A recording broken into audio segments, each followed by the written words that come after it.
Hello there. So there was this time when Jesus was walking through the grain fields on the Sabbath in Matthew chapter 12. The first 8 verses talks about that. The disciples were hungry, and he just takes the grain from the fields, which actually was legitimately allowed in the law. But it was the fact that it was on the Sabbath that made the high priests and the royal officials, the Pharisees, the experts at the law upset. He always does things on the Sabbath, specifically not to make them upset, but to just point out that he is the Sabbath.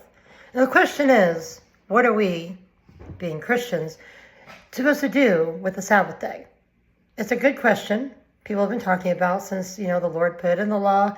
It's considered a day of rest, a holy day set aside by God, given for people to take time off of their work. It really goes all the way back to creation and continues to this day. The Jews celebrate it, and Christians continue to celebrate it. We are meant to use that day to give it to God. Jesus and his disciples were hungry. They gathered grain. This practice, like I said, was allowed in Deuteronomy 23:25 by law. Some religious leaders, of course, confronted Jesus, and he reminds them of this incident back in 1 Samuel 21 when David got the holy bread out of the tabernacle because his people were hungry.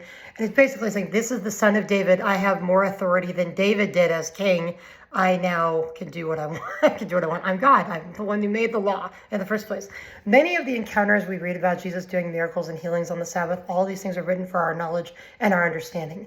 He is the Lord of the Sabbath. He reminds people what we are made for. The Sabbath was made so that we could have a time set aside for God, set aside for rest, set aside to enjoy all that he has created for us, the privileges that we have of rest. We cannot ignore human needs, obviously. When it's our power to act, we should do those things. If work is necessary, do it. But do it unto the Lord, not to man. God bless.